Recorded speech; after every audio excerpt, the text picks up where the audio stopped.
I'll never forget the first time in my life when I fell in love with a woman. It was the summer of '62, and I was 5 years old. The summer of '62 was awesome, warm, and all I had to do as a 5-year-old was go outside and play and do my best to ditch my sister, who was just a year younger than me. She'd follow me everywhere. I could never shake her.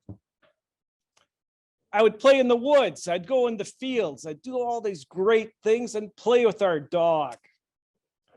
Then came that one fateful day when two young women entered our yard. The new kids on the block. And I was smitten. I couldn't believe the feelings I was had. I suddenly had, my heart started racing. It felt like it was going to beat out of my chest. And I had this sudden energy. I just couldn't stop. This one young woman, just slightly older than me, she was 7 and very sophisticated. She had curlers in her hair. Her name was Nina, and I couldn't take my eyes off of her. The first thing I did is try to impress her. I showed her how fast I was. I ran in circles. Then I wanted to show her how strong I was. I climbed on top of the doghouse. And as I felt the grit in my knees, what am I doing? In fact, our dog even looked up and says, "What are you doing on top of my house?" Still confused of what I was going to do and how to impress this young woman, I decided to ask them all into the doghouse.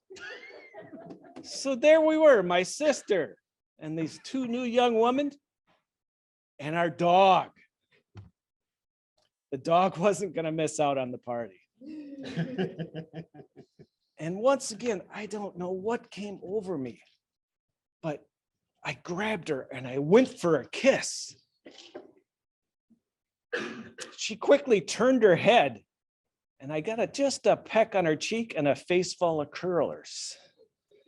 And then it happened. She turned and gave me a slap across the face, and everyone left the doghouse except me. Here I am smelling the hay from the dog and the dog, sitting all alone. And right then and there, I knew I had to learn to improve my communication with women. Today, I'd like to share with you a few of the do's and don'ts when communicating with women. And the first don't is never grab a woman and kiss her. It's like ending up kissing a porcupine, or the side of your face will really hurt for a while. As I tried to lose my sister, I would often try to tell her to do other things. Shouldn't you be back in the house playing with dolls? And this is going to be lesson number 2. Do not ever tell a woman what to do. It never works. So soon after that incident in the doghouse, we actually moved away. I moved into a new neighborhood.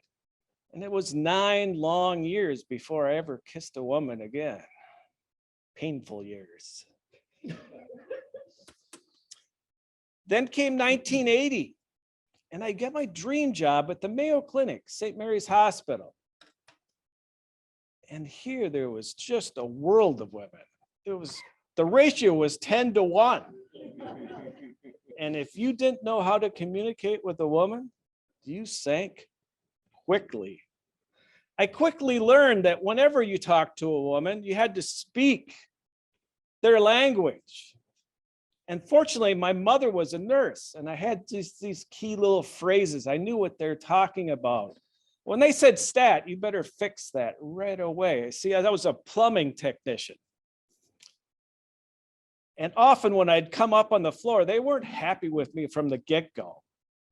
They had a serious problem. They wanted it fixed, and they wanted to see you gone. I learned in the early days that when you talked with a woman, you always faced them. You never wanted to look at them from an angle, similar to the doghouse incident. You don't want they never want a man sneaking up on them from the side, I figured. But anyway, it always worked better to face a woman and listen. When it comes to communication, the first thing you do with women is you listen. You tell them what you're going to do. That's one of the do's. You explain what you're going to do, and you do it. And then you come back later to make sure what you've done is working. I found great success with that. The other thing I learned from my mother and my wife, as she's a nurse as well, is one of the phrases, one of the things that they do is called S-bar. It's a handoff, often used in nursing. S-bar stands for S, situation, B is background, A is action, and R is recommendation. As this was explained to me by my nurses in my life, I've also used that in my management style and when I go about fixing things. I first come onto a situation. The first thing I do is, what is the situation?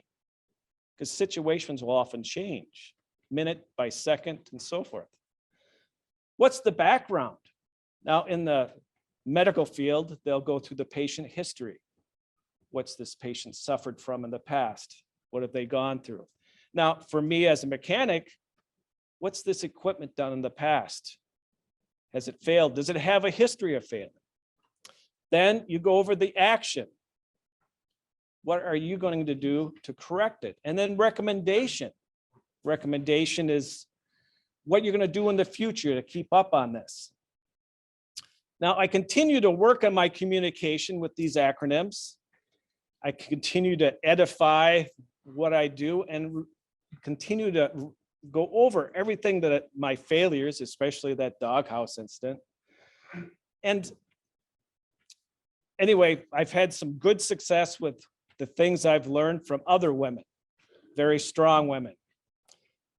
I've also done quite a bit of reading as far as how to communicate with women. And I'm very, very enamored with very strong, independent women. Now, 31 years ago, there was a young Black woman by the name of Anita Hill. I don't know if you've remember her. She was a key figure in Judge Thomas's, I forget the word now. Confirmation, thank you.